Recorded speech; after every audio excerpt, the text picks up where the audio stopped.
Science के 10 chapter को start कर रहे हैं जिसका नाम है गुरुत्वाकर्षण, ग्रेविटेशन। ओके, इसके पहले जो हमने 2 चैप्टर पढ़े थे फिजिक्स के, उसमें हमने वस्तुओं की गति के बारे में अध्ययन किया था और जो गति के लिए कोई ना कोई जो बल था उसको एक कारक के रूप में अध्ययन किया था, जिसमें हमने न्यूटन के तीनों लॉ को पढ़ा था। तो हमने देखा था कि कोई वस्तु अगर गति कर रही है तो उसकी दिशा को बदलने के लिए हमेशा किसी फोर्स की आवश्यकता होती है। ठीक है, तो यहाँ पे हम देखेंगे कि कोई जब वस्तु गिराई जाती है ऊंचाई से तो वो पृथ्वी की ओर गिरती है। ठीक है, और हम ये भी जानते हैं कि जो सभी ग्रह हैं वो सूर्य के चारों ओर चक्कर लगाते हैं, चंद्रमा पृथ्वी का चक्कर लगाता है। तो इन सभी अवस्थाओं में कोई ना कोई बल तो ज़रूर होगा। ठीक है, तो ये आइजैक न्यूटन जो है इसको अच्छे से जानते थे, समझ गए थे, इसलिए उन्होंने कहा कि ये जो बल है ये है गुरुत्वाकर्षण बल। ठीक है, तो हम यहाँ पे वही देखेंगे कि किसी वस्तु का भार एक स्थान से दूसरे स्थान पर कैसे परिवर्तित हो रहा है। ठीक है, तो यहाँ पर है गुरुत्वाकर्षण। तो सबसे पहले हम गुरुत्वाकर्षण देखते हैं। हम जानते हैं कि चंद्रमा पृथ्वी का चक्कर लगाता है और जब हम किसी वस्तु को ऊपर की ओर फेंकते हैं तो वो नीचे की ओर आता है। ठीक है, तो न्यूटन ने भी जब एक पेड़ के नीचे बैठे थे तो उन्होंने एक सेब को गिरते हुए देखा, तो उन्होंने सोचा कि यदि पृथ्वी सेब को अपनी ओर आकर्षित कर सकती है तो क्या चंद्रमा को आकर्षित नहीं कर सकती है। ठीक है, यानी कि पृथ्वी आकर्षित कर रही है सेब को तो सेब नीचे गिर रहा है, तो क्या चंद्रमा को भी आकर्षित तो कर सकती है, यानी चंद्रमा भी आ जाएगा पृथ्वी पर। तो इन दोनों स्थितियों में वही बल है या अलग अलग बल है। ठीक है, तो ये उन्होंने अपने एक तर्क दिया कि अपनी कक्षा के प्रत्येक बिंदु पर चंद्रमा किसी सरल रेखीय पथ पर गति नहीं कर रहा है, बल्कि वो अगर वो ऐसा करता तो वो पृथ्वी की ओर गिरता, इसलिए वो आवश्यक है कि पृथ्वी द्वारा वो आकर्षित होता। लेकिन हम वास्तव में चंद्रमा को पृथ्वी की ओर गिरते हुए नहीं देखते हैं, तो इसका क्या कारण है देखते हैं। ठीक है, ये हमने पिछले चैप्टर्स में भी देखा था, ये जो क्रियाकलाप है। ठीक है, एक धागे को लेकर यहाँ पे इस तरह से घुमाया जा रहा है वृत्ताकार पथ पे, तो क्या होगा अगर हम धागे को एक जगह छोड़ते हैं तो क्या होता है, उसके पहले जो होता है जो पत्थर है वो एक निश्चित चाल से वृत्ताकार पथ पे गति कर रहा होता है। ठीक है, यानी हर एक बिंदु पर उसकी गति की दिशा बदल रही है। ठीक है, ये इस तरह अगर यहाँ पे ऐसे तो ऐसे देखेंगे तो ये हर जगह से अगर हम एक स्पर्श रेखा खींचे तो यहाँ हर जगह उसकी जो है वो बदलती जा रही है दिशा। ठीक है, तो यहाँ पे वेग में परिवर्तन हो रहा है और हमें पता है कि वेग में परिवर्तन क्या कहलाता है, त्वरण। ठीक है, तो जो वस्तु यहाँ पे वृत्ताकार पथ में गतिशील है वो त्वरण के लिए, और यहाँ पे इस त्वरण के कारण एक बल जो है वो केंद्र की ओर लग रहा है। ठीक है, हर एक पथ पे यहाँ पे केंद्र की ओर एक बल लग रहा है। इस बल को कहा गया अभिकेंद्र बल, यानी सेंट्रीपिटल फोर्स। ओके, यानी कि यहाँ पे हो गया सेंट्रीपिटल फोर्स, यहाँ पे लग गया। अगर ये अनुपस्थित होगा तो पत्थर जो होगा एक सरल रेखा में मुक्त रूप से गतिशील हो जाएगा। ठीक है, यानी कि वृत्तीय पथ पर, वो वृत्ताकार पथ पर नहीं होगा। अगर हम ये अभिकेंद्र बल हटा देते हैं तो कुछ इस तरह से होगा कि ये एक जगह से ये सीधा निकल जाएगा। ठीक है, तो पृथ्वी के चारों ओर चंद्रमा की जो गति हो रही है वो अभिकेंद्र बल के कारण हो रही है। ठीक है, यानी अभिकेंद्र बल जो हो रहा है वो पृथ्वी के आकर्षण बल के कारण मिल पाता है। ठीक, अब आगे हम देखते हैं कि जो गिरता हुआ सेब है वो पृथ्वी की ओर आकर्षित होता है। ठीक है, तो क्या सेब ही पृथ्वी को आकर्षित करता है। ठीक है, यदि ऐसा होता तो हम पृथ्वी को सेब की ओर गति करते हुए क्यों नहीं देख पाते हैं। अगर ऐसा होता कि दोनों एक दूसरे को आकर्षित कर रहे हैं तो हम पृथ्वी को तो मूव करते हुए नहीं देख रहे हैं, लेकिन सेब जो है वो नीचे आ रहा है। तो हमने गति का जो तीसरा नियम देखा था उसके अनुसार सेब भी पृथ्वी को आकर्षित करता है। ठीक है, यानी सेब पृथ्वी को आकर्षित कर रहा है। लेकिन गति का दूसरा नियम जो हमने देखा था उसमें था कि हमने देखा था कि जो बल है किसी भी दिए हुए बल के त्वरण जो था वो वस्तु के द्रव्यमान के व्युत्क्रमानुपाती था। ठीक है, यानी कि यहाँ पे जो है व्युत्क्रमानुपाती हो रहा था, तो हम अगर पृथ्वी जो है वो सेब का जो द्रव्यमान है, ठीक है, पृथ्वी का द्रव्यमान और सेब का द्रव्यमान, तो उसकी अपेक्षा अगर पृथ्वी की अपेक्षा देखा जाए तो सेब का द्रव्यमान हम नगण्य मानेंगे, इसलिए हम पृथ्वी को सेब की ओर गति करते हुए नहीं देखते हैं। ठीक है, तो इस तरह से हमें पता चलता है कि पृथ्वी जो है वो चंद्रमा की ओर गति क्यों नहीं करता है। ठीक है, आगे हम देखते हैं जो सभी ग्रह हैं वो सूर्य की परिक्रमा करते हैं। ठीक है, तो हम इससे कह सकते हैं कि सूर्य और ग्रह के बीच एक बल है। ठीक है, इससे न्यूटन ने निष्कर्ष निकाला कि केवल पृथ्वी ही सेब और चंद्रमा को आकर्षित नहीं करती, बल्कि विश्व के सभी पिंड एक दूसरे को आकर्षित करते हैं, और ये जो वस्तुओं के बीच आकर्षण बल होता है वही गुरुत्वाकर्षण बल होता है। नेक्स्ट है गुरुत्वाकर्षण का सार्वत्रिक नियम। देखिए, इस चैप्टर को पढ़ने के पहले हमें पिछले 2 चैप्टर को अच्छे से समझना ज़रूरी है। इसलिए जिसने भी अभी तक हमारे पिछले जो है फिजिक्स के दोनों वीडियो को अगर नहीं देखा है चैप्टर 8 और 9 का, तो प्लीज़ उसको पहले देखकर तब इस वीडियो को देखेंगे तो यहाँ पे ये ज़्यादा समझ में आएगा, क्योंकि यहाँ पे न्यूटन के लॉ और जो गति का जो पूरा समीकरण उसको ही लेकर यहाँ पे पूरी चीज़ें सॉल्व की गई हैं। ठीक है, तो देखते हैं हम आगे गुरुत्वाकर्षण का सार्वत्रिक नियम, यानी कि यहाँ पे जो यूनिवर्सल ग्रेविटेशनल लॉ है उसको यहाँ पे देखेंगे। ठीक है, तो हमें पता है कि जो हर एक पिंड जो है दूसरे पिंड को आकर्षित कर रहा है किसी बल से। तो जो दोनों पिंडों का द्रव्यमान होता है, ठीक है, उनके गुणनफल के समानुपाती और उनके बीच की दूरी के वर्ग के व्युत्क्रमानुपाती होता है बल। ठीक है, जैसे कि यहाँ पे ये जो बल है वो दोनों जो वस्तु है उनके द्रव्यमान के गुणनफल के समानुपाती, यानी यहाँ F proportional to capital M जो बड़ा होगा और एक स्मॉल m, ठीक है, यानी कि दोनों के गुणनफल के बराबर हो रहा है। ठीक है, और वहीं पे उनके बीच के दूरी के वर्ग के व्युत्क्रमानुपाती हो रहा है। ठीक, कुछ इस तरह से। अब यहाँ पे दोनों को एक साथ रख के प्रोपोर्शनल का साइन हटाने के लिए यहाँ पे कैपिटल G रखा गया, जो कि यूनिवर्सल कांस्टेंट है। ठीक है, यानी हमें गुरुत्वाकर्षण का एक जो है फॉर्मूला मिल गया कि F is equal to capital G into capital M into small m upon D square. ठीक है, उसके बाद हम यहाँ पे देखते हैं कि मान लीजिए कैपिटल M और स्मॉल m के द्रव्यमान के 2 पिंड हैं, यानी कैपिटल A और कैपिटल B। ठीक है, एक दूसरे से d दूरी पर स्थित है। तो हमें यहाँ पे अब यहाँ पे ये जो बता रहे हैं ये प्रूफ कर रहा है, तो यहाँ हमने पहले ही देख लिया, तो ये पहले आएगा प्रोपोर्शनल। ठीक है, उसके बाद यहाँ पे ये F प्रोपोर्शनल टू 1/d², तो ये प्रोपोर्शनल साइन हटा के हमें फॉर्मूला मिल गया। अब हम यहाँ पे जानते हैं जो कैपिटल D है एक अनुपातिक स्थिरांक है, यानी कि यहाँ पे यूनिवर्सल कांस्टेंट है। ये इसको सार्वत्रिक गुरुत्वीय स्थिरांक कहते हैं। ठीक, अगर हम इसका क्रॉस मल्टीप्लिकेशन कर देते हैं तो हमें ये मिल जाता है, और जिससे हम कैपिटल G की वैल्यू पता कर लेते हैं। तो जो कैपिटल G की वैल्यू आ गई उससे हम इसका जो है मात्रक पता कर सकते हैं, जो कि होगा newton metre square upon kilogram square. ठीक है, तो ये हमें याद रखना है। और इसकी वैल्यू जो है वर्तमान में जो मान्य है, यानी यूनिवर्सल कांस्टेंट है, तो हमें वेल नोन है 6.673 इंटू 10⁻11 न्यूटन मीटर स्क्वायर पर किलोग्राम स्क्वायर, यानी कि यहाँ पे 6.67 को हम 6.7 भी लेके सॉल्व कर सकते हैं। ठीक है, तो अब हम जानते हैं कि किन्हीं भी 2 वस्तुओं के बीच जो आकर्षण बल वो ज़रूर होता है। ठीक है, यानी कि चाहे वो पास समीप की चीज़ें हो चाहे दूर की चीज़ें हो, हर जगह ये बल जरूर होता है। ठीक है, यहाँ पे व्युत्क्रम वर्ग को एक बात समझ लेते हैं कि अगर F जो है F D के वर्ग के व्युत्क्रमानुपाती, हमें पता है कि F प्रोपोर्शनल टू 1/d² है, तो इसका मतलब ये होता है कि अगर D को हम 6 गुना कर दें तो क्या होगा F, यानी अगर हम D को 6 गुना तो यानी कि यहाँ 36 हो जाएगा ये।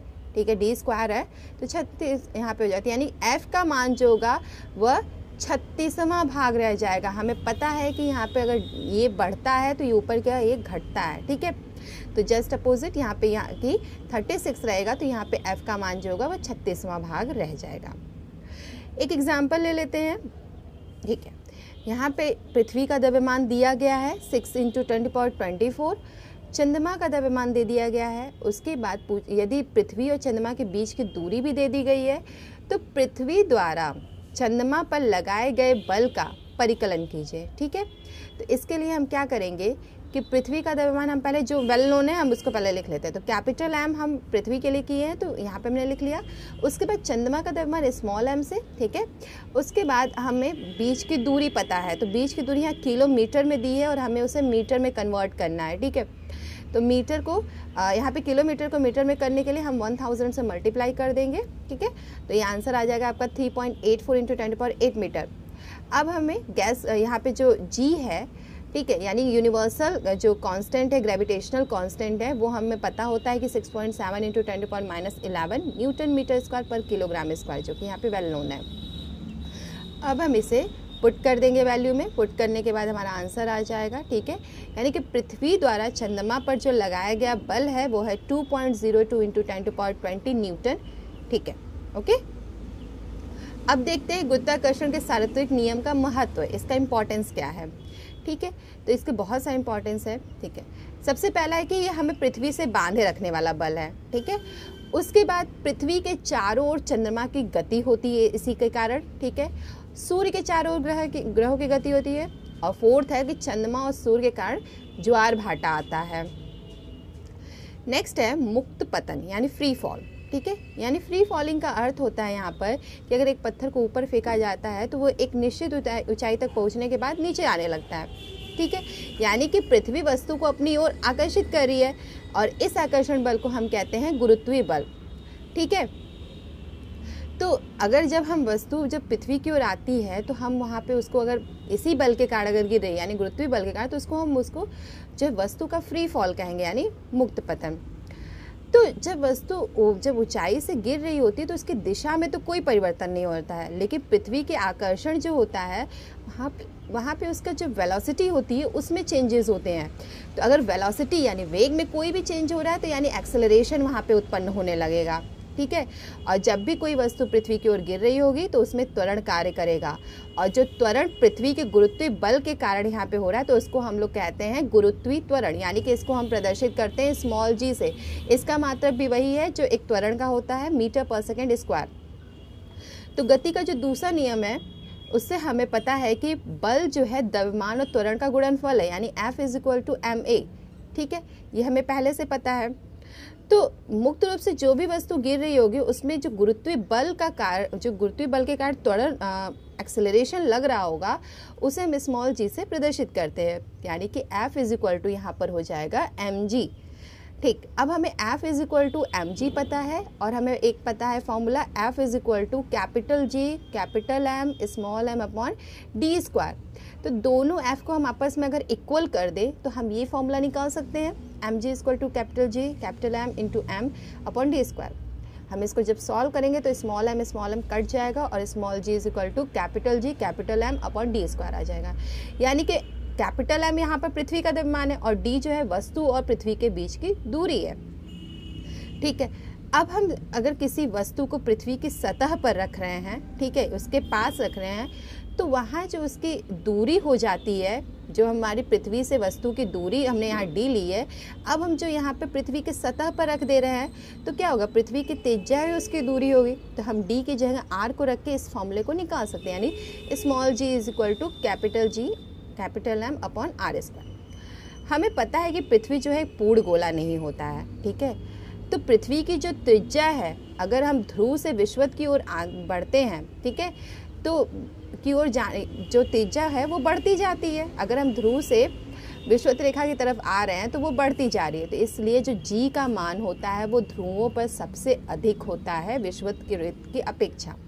ये इम्पॉर्टेंट क्वेश्चन है, एग्जाम में बहुत बार पूछे जाते हैं, ठीक है। तो इसलिए हमें इसे याद रखना होगा कि जो g का मान है वो ध्रुवों पर सबसे अधिक होगा और विषुवत पर कम होगा, ठीक है।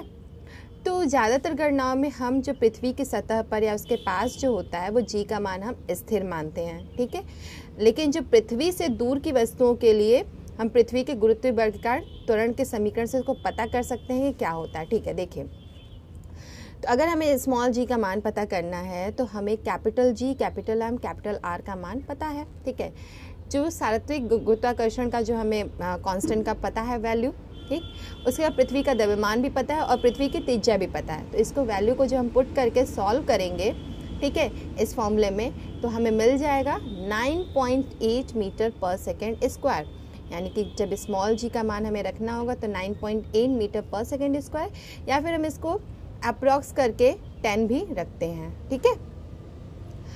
नेक्स्ट है पृथ्वी के गुरुत्वीय बल के प्रभाव में वस्तुओं की गति।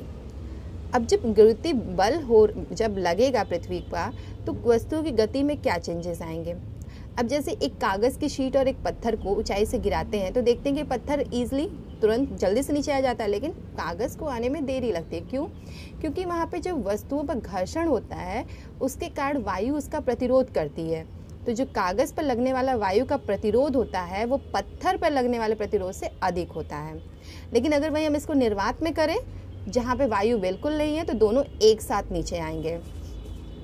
और हमें ये पता है कि फ्री फॉल के कारण यानी मुक्त पतन के कारण ही वस्तु का त्वरण जो होता है उसमें आता है और वो आसानी से नीचे गिरते हैं। ठीक है, यानी कि जो वस्तु द्वारा अनुभव किया जाने वाला त्वरण है उसके द्रव्यमान पर निर्भर नहीं कर रहा है। ठीक है, यानी खोखली या ठोस, बड़ी या छोटी कोई भी चीज़ हो, एक ही दर से नीचे गिरनी चाहिए। यानी द्रव्यमान पर अगर निर्भर नहीं कर रहा है तो एक ही दर से गिरनी चाहिए। ठीक है, तो इसके लिए यहाँ पे हम जानते हैं कि पृथ्वी के निकट में जी का मान स्थिर होता है। अगर हम उसको एक समान त्वरित गति का समीकरण जो हमने देखा था, ठीक है, यहाँ पर ये सारे समीकरण हम पहले भी देख चुके हैं, तो हम यहाँ एक ही जगह अगर जी का मान रखें तो इससे जो है हम सभी वस्तुओं के त्वरण के बारे में पता कर सकते हैं। ठीक है, अगर त्वरण वेग की दिशा में है तो वहाँ पॉजिटिव लेंगे और अगर डिफरेंट है तो वहाँ ऋणात्मक लेंगे। एक क्वेश्चन देख लेते हैं। एक कार किसी कगार से गिरकर 0.5 सेकंड में धरती पर आ गिरती है। ठीक है, यहाँ पे स्मॉल जी का मान 10 लिया हुआ है, जैसा कि हमने पहले भी बात किया। तो अब यहाँ में निकालना क्या क्या है। धरती पर टकराते समय कार की चाल, ठीक है, उसके बाद 0.5 सेकंड के दौरान इसकी औसत चाल और धरती से कगार कितनी ऊंचाई पर है।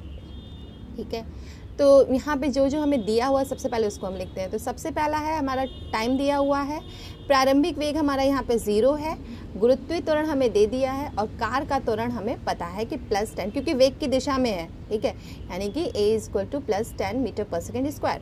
ओके, अब हमें चाल पता करनी है। तो हमें चाल पता करने के लिए हम गति का जो पहला समीकरण है हमारा v = u + at।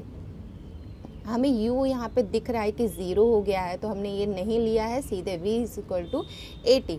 तो इससे हमें चाल पता चल गई। ठीक है, a हमारा 10 था और t हमारा कितना था यहाँ पर 0.5 सेकेंड। तो इससे हमारा सॉल्व हो गया चाल, पहला क्वेश्चन कि धरती पर टकराते समय चाल कितनी हुई। दूसरा क्वेश्चन है कि 0.5 सेकंड के दौरान इसकी औसत चाल क्या होगी। तो औसत चाल के लिए हमें प्रारंभिक वेग प्लस अंतिम वेग अपॉन 2 कर देना है। तो प्रारंभिक वेग हमारा 0 है और अंतिम वेग 5 है, डिवाइडेड बाई 2 आ गया आपका आंसर 2.5 मीटर पर सेकेंड। नेक्स्ट है तय की गई दूरी। तय की गई दूरी के लिए हम जो दूसरा इक्वेशन है एस = ut + ½ at²। ठीक है, ut + ½ at² करेंगे तो u हमें पहले पता है कि 0, तो t रखेंगे तो ये 0 हो जाएगा। तो इसलिए डायरेक्ट यहाँ सॉल्व किया गया है s = ½ at² से। हाफ a का जो है वैल्यू 10 और t 0.5 का स्क्वायर आ जाएगा आपका 1.25। ठीक है, तो मीटर आ गया। तो यानी कि धरती से कगार की ऊंचाई भी हमें पता चल गई, यानी कि 1.25 मीटर। ओके, इस तरह नेक्स्ट क्वेश्चन को भी आप कर सकते हैं आसानी से। अब देखते हैं द्रव्यमान। ठीक है, द्रव्यमान यानी मास। तो हमने पहले जो अध्याय में पढ़ा था कि किसी वस्तु का द्रव्यमान उसके जड़त्व की माप होता है, यानी कि जितना अधिक वस्तु का द्रव्यमान होगा उतना ही ज़्यादा उसका जड़त्व भी होगा। ठीक है, तो वस्तु का द्रव्यमान उतना ही रहता है चाहे वो वस्तु पृथ्वी पर हो, चाहे चंद्रमा पर हो या फिर बाह्य अंतरिक्ष में हो। ठीक है, यानी कि हमें यहाँ पता चल गया कि द्रव्यमान कहीं भी नहीं बदलता, कांस्टेंट रहता है द्रव्यमान। नेक्स्ट आते हैं भार। अक्सर द्रव्यमान और भार को हम एक कर देते हैं पर कुछ डिफरेंस है इसमें। भार यानी वेट। ठीक है, तो पृथ्वी जो होती है वो प्रत्येक वस्तु को निश्चित बल से आकर्षित कर रही है और यहाँ पे जो बल है वस्तु के द्रव्यमान और पृथ्वी के गुरुत्वीय बल के कारण लगता है। ठीक, तो यानी F = ma है, यानी F = mg हो जाता है। तो अगर किसी वस्तु का भार वही बल है जिससे वो पृथ्वी की ओर आकर्षित हो रहा है, अगर हम भार को और बल को एक ही बराबर मान रहे हैं तो यहाँ फॉर्मूला हो जाएगा W = m × g। ठीक है, यानी किसी वस्तु का भार वह बल है जिससे वह पृथ्वी की ओर आकर्षित होता है। ओके, तो इसका भी मात्रक हो जाएगा न्यूटन। ओके, जो बल का मात्रक होगा वही भार का मात्रक हो जाएगा। तो हमें पता है कि जो स्मॉल g का मान होता है वो किसी भी दिए हुए स्थान पर स्थिर होता है। ठीक है, यानी वस्तु का जो भार होगा वो वस्तु के द्रव्यमान यानी m के समानुपाती होगा। यानी हमारा फॉर्मूला आया था W = m × g और g हमारा कांस्टेंट है तो हमारा प्रोपोर्शनल का साइन यानी समानुपाती का साइन लग जाएगा W ∝ m। ठीक है, इसीलिए किसी भी दिए हुए स्थान पर जो वस्तु का भार होता है उसके द्रव्यमान के माप के रूप में होता है। यानी कि द्रव्यमान जो होगा प्रत्येक स्थान पर नियत है, लेकिन वस्तु का भार स्थान के अकॉर्डिंग बदलता रहता है। ठीक है, यानी भार बदलेगा, द्रव्यमान नहीं बदलता है। ओके, नेक्स्ट है किसी वस्तु का चंद्रमा पर भार। ठीक है, अब हम देख चुके हैं कि पृथ्वी पर किसी भी वस्तु का भार वह बल है जिससे पृथ्वी उस वस्तु को अपनी ओर आकर्षित करती है, यानी गुरुत्वाकर्षण के बल की बात कर रहे हैं। तो अब हम वस्तु का जो है भार चंद्रमा पर देखते हैं। तो इस जो चंद्रमा पर किसी वस्तु का जो भार होगा वह बल होगा जिससे चंद्रमा उस वस्तु को आकर्षित कर रहा होगा। ठीक है, तो यहाँ पे चंद्रमा का जो द्रव्यमान है वो पृथ्वी की अपेक्षा कम है, तो इसलिए चंद्रमा जो है वस्तुओं पर कम आकर्षण बल भी लगाएगा। सिंपल सी बात है। तो यहाँ पे जो वस्तु का द्रव्यमान है स्मॉल m है और चंद्रमा पे इसका भार हमने इसको डिनोट करने के लिए कैपिटल W स्मॉल m लिखा है। ठीक है, और द्रव्यमान के लिए कैपिटल M करके स्मॉल m, यानी मून के लिए कर रहे हैं, और त्रिज्या R और स्मॉल m। तो इस तरह से हम यहाँ पे बता सकते हैं, सार्वत्रिक नियम हम लगाएंगे। तो F = W हुआ था, तो यहाँ पे मून के लिए है तो WM G, और मून के लिए है तो कैपिटल M जो है मून का मास हो जाएगा और स्मॉल m वस्तु का, और यहाँ पे उनके बीच की जो त्रिज्या है यानी दूरी है। सेम इसी तरह हम पृथ्वी के लिए मान सकते हैं, और यहाँ आपको वैल्यू दे दी है चंद्रमा और पृथ्वी का द्रव्यमान और त्रिज्या। ठीक है, तो यहाँ हम देख सकते हैं कि यहाँ पृथ्वी ज़्यादा भारी है, 10⁻24 है, और यहाँ 10⁻22 है। ठीक है, आगे यहाँ पे समीकरण है, वैसे ही अर्थ के लिए भी बना लिया गया है। ठीक है, जब अर्थ का बनाने के बाद दोनों की वैल्यू जो यानी उनका मास और त्रिज्या ही डिफरेंट है, तो सिर्फ मास जो पृथ्वी का मास और मून का मास और त्रिज्या उसी को रख के दो वैल्यू निकाल दी गई, एक मून की और एक अर्थ की।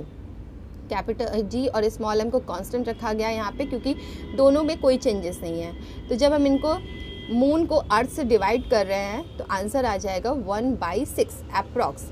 ठीक है, यानी कि वस्तु का चंद्रमा पर भार बटे वस्तु का पृथ्वी पर भार = 1/6।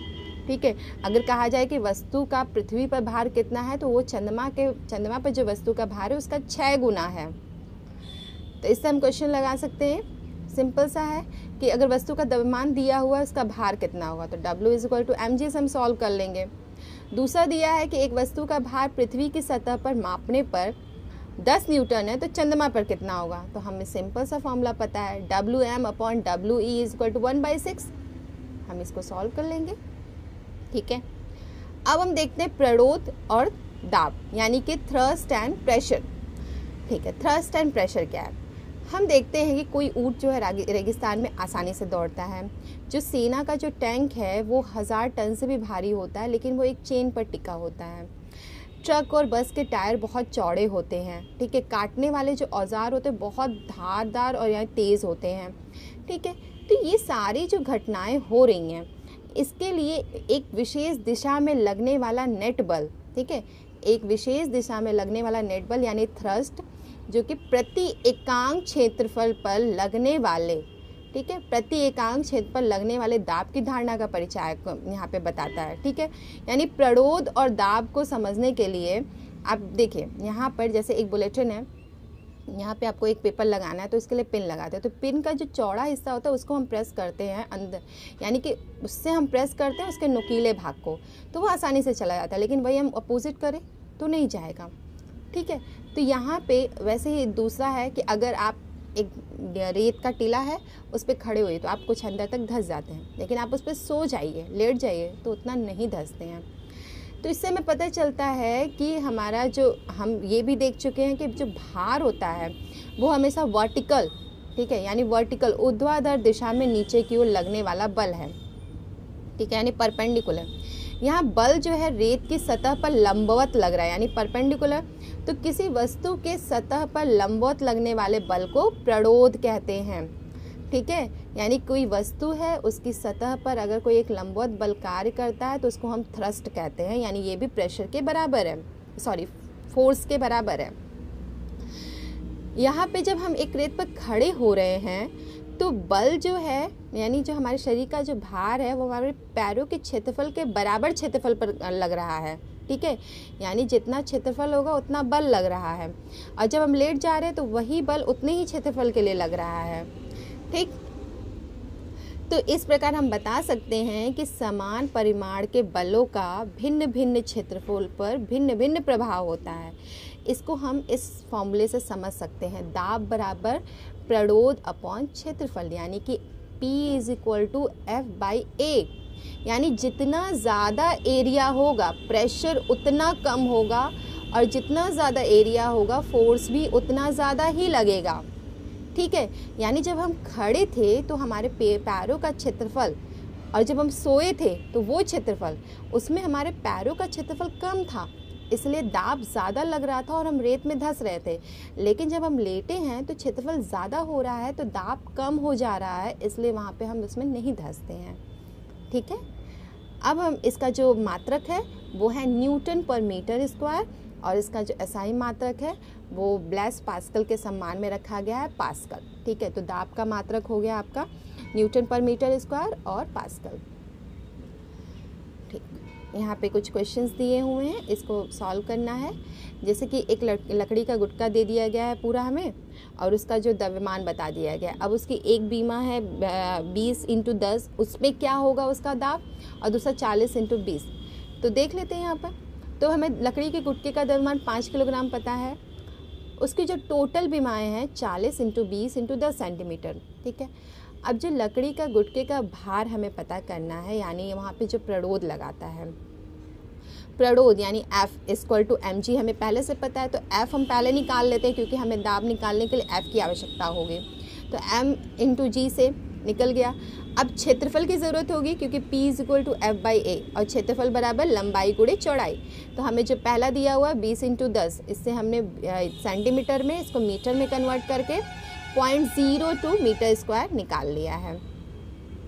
तो ठीक है, हमें F भी पता चल गया, A भी पता चल गया। हम यहाँ पुट कर देंगे P = F/A और हमारा आंसर आ जाएगा। ऐसे ही दूसरे के लिए भी करेंगे तो दोनों में हमारा आंसर आ जाएगा। और हमें पता चल गया कि जो 20 सेंटीमीटर × 10 सेंटीमीटर वाले पे बल जो लगाया गया वो 2450 Nm/m² है, और वहीं पर यहाँ पे 6.12। तो आप देख रहे हैं क्षेत्रफल जिसका कम है दाब वहाँ ज़्यादा है, और जिसका क्षेत्रफल ज़्यादा है वहाँ दाब कम आया।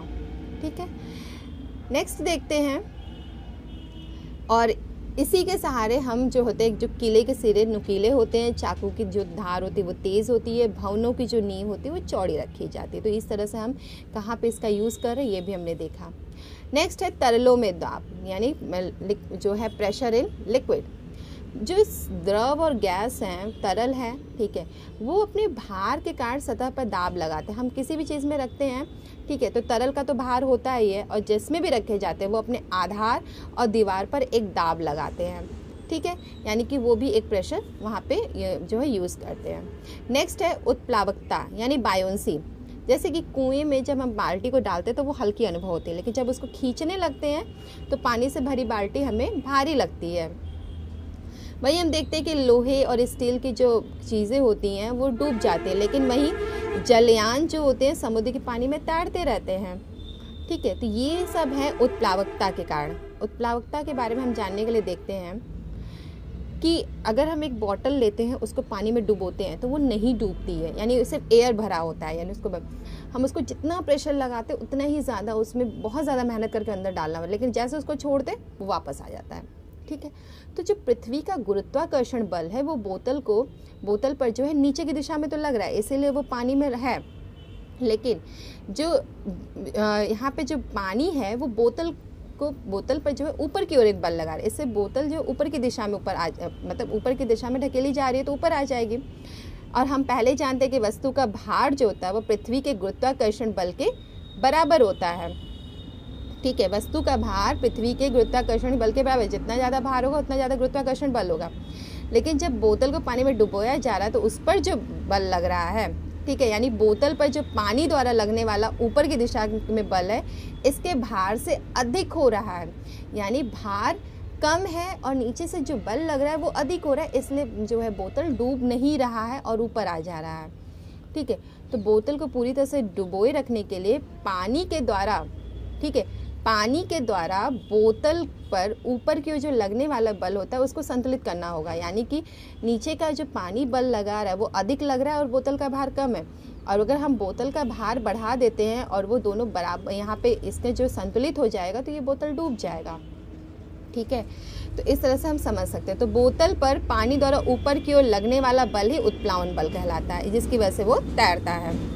ठीक है, तो वास्तव में किसी तरल में डुबोने पर सभी वस्तुओं पर एक उत्प्लावन बल कार्य करता है और ये उत्प्लावन बल का जो परिमाण होता है वो तरल के घनत्व पर निर्भर करता है। यानी कि अगर पानी का घनत्व ज़्यादा हो गया, ठीक है, तो वस्तु जो भी उसमें अगर जो वस्तु डाले और पानी है, तो अगर वस्तु का घनत्व कम है पानी की अपेक्षा तो वो तैरेगी, लेकिन वस्तु का घनत्व ज़्यादा हो जाता है पानी से तो वो डूब जाएगी। ठीक है, जैसे कि यहाँ पे एक कॉर्क और कील को लेकर किया गया है। आगे हम देखते हैं आर्किमिडीज का सिद्धांत। आर्किमिडीज का सिद्धांत था कि उन्होंने एक पत्थर के टुकड़े को एक रबड़ के बैंड से बांध दिया। तो जब हवा में था तो वो रबड़ में खिंचाव हो रहा था, लेकिन जब वो पानी में उसको डालने लगे तो वो जो रबड़ में जो तनाव था, जो चेंजेस हो रहे थे वो कम होने लगा और जैसे ही वो पानी में डूब जाता तो वो तनाव पूरी तरह से चेंज हो जा रहा था। ठीक है, तो यहाँ पे जो रबड़ की डोरी की लंबाई में परिवर्तन है वो पाठ्यांक में वृद्धि है, यानी पत्थर के भार के कारण हो रही थी। ठीक है, जब पत्थर को पानी में डुबोया गया तो उसमें जो कमी आ गई, इसका मतलब है कि पत्थर पर ऊपर की दिशा में कोई बल कार्य कर रहा है। ठीक है, इसलिए जो रबड़ की डोरी पर जो लगने वाला जो नेट बल था वो कम हो गया और इसलिए इसकी लंबाई की वृद्धि में कमी आ जाती है। जैसा कि हम पहले उत्प्लावन बल की चर्चा कर चुके हैं, इसलिए पानी द्वारा उस पत्थर पर एक बल लगाया जा रहा है जो कि है उत्प्लावन बल। और जब किसी वस्तु को किसी तरल में पूरी तरह से डुबोया या आंशिक रूप से डुबोया जाता है तो वो ऊपर की दिशा में एक बल का अनुभव करते हैं जो वस्तु द्वारा हटाए गए तरल के भार के बराबर होता है। ठीक है, तो इसी आर्किमिडीज के सिद्धांत के आधार पर जलयान और पनडुब्बियां बनाई गई हैं। Lactometer, hydrometer. लैक्टोमीटर जो दूध की शुद्धता बताते हैं, हाइड्रोमीटर जो द्रव के घनत्व बताते हैं, इसी पर आधारित है। नेक्स्ट है आपका आपेक्षिक घनत्व यानी रिलेटिव डेंसिटी। तो किसी वस्तु का जो घनत्व होता है उसके प्रति एकांक आयतन के द्रव्यमान को कहते हैं, यानी कि density is equal to mass by volume, यानी डेंसिटी को हम डी से बताते हैं और ये द्रव्यमान और ये आयतन, यानी कि उसके प्रति एकांक आयतन के द्रव्यमान को कहते हैं, यानी D is equal to M by भी इसका फॉर्मूला होगा, यानी किलोग्राम पर मीटर क्यूब इसका मात्रक हो जाएगा। तो एक विशिष्ट जो परिस्थितियाँ होती है उसमें किसी पदार्थ का घनत्व तो हमेशा समान रहता है, वो चेंज नहीं होता है। ठीक है, तो इसलिए किसी पदार्थ का घनत्व तो उसका एक लाक्षणिक गुण होता है और अलग अलग पदार्थों का जो घनत्व अलग अलग होता है। जैसे सोने का घनत्व है यहाँ पर 19,300 किलोग्राम पर मीटर क्यूब, लेकिन पानी का 1,000 मीटर क्यूब। तो किसी पदार्थ के नमूने का घनत्व उस पदार्थ की शुद्धता की जांच के लिए होता है। ठीक है, तो हम किसी भी पदार्थ के घनत्व को पानी के घनत्व की तुलना में व्यक्त करना से सुविधाजनक होता है, यही इसकी रिलेटिव डेंसिटी होती है। तो इसका फॉर्मूला है relative density is equal to किसी पदार्थ का घनत्व अपन पानी का घनत्व। तो यहाँ पे एक अनुपातिक राशि है, इसलिए यहाँ पे कोई मात्रक नहीं होता है। एक यहाँ पर आपेक्षिक घनत्व दे दिया गया है, पानी का घनत्व हमें पता होता है, तो चांदी का घनत्व बताना है तो हम यहाँ पे इजीली इसको सॉल्व कर सकते हैं। ओके, अब हम देख लेते हैं कि हमने आज क्या क्या मेन पॉइंट्स देखे। सबसे पहले है यहाँ पे कि गुरुत्वाकर्षण के नियम के अनुसार किन्हीं दो पिंडों के बीच आकर्षण बल उन दोनों के द्रव्यमान के गुणनफल के समानुपाती, ठीक है, समानुपाती होगा और उनके बीच के दूरी के वर्ग के व्युत्क्रमानुपाती होता है। ठीक है, और ये सभी पिंडों पर लागू होता है और इसको ही सार्वत्रिक नियम कहते हैं। गुरुत्वाकर्षण एक छेड़ बल है जब तक कि बहुत अधिक द्रव्यमान वाले पिंड से संबंधित ना हो। ठीक है, यानी हम जो सेव और पृथ्वी की बात कर रहे थे। गुरुत्वीय बल पृथ्वी तल से ऊंचाई बढ़ने पर कम होता जाता है और पृथ्वी तल के विभिन्न स्थानों पर भी परिवर्तित होता है। इसका मान ध्रुवों से विषुवत की ओर घटता है। किसी वस्तु का भार वह बल है जिससे पृथ्वी उसे अपनी ओर आकर्षित करती है। ठीक है, और किसी वस्तु का भार द्रव्यमान और गुरुत्वीय त्वरण के गुणनफल के बराबर होता है, यानी W is equal to mg। ठीक है, सभी वस्तुएं किसी तरल में डुबोने पर उत्प्लावन बल का अनुभव करती है, यानी बायोंसी। और लास्ट है, जिस द्रव में वस्तु को डुबोया जाता है उसके घनत्व से कम घनत्व की वस्तुएं द्रव की सतह पर तैरती हैं। यदि वस्तु का घनत्व डुबोए जाने वाले द्रव से अधिक है तो वह द्रव में डूब जाती है, यानी D is equal to m by v। तो ये रहा हमारा आज का चैप्टर। हमारा वीडियो कैसा लगा हमें ज़रूर बताइएगा और इसे लाइक शेयर सब्सक्राइब भी ज़रूर करिए।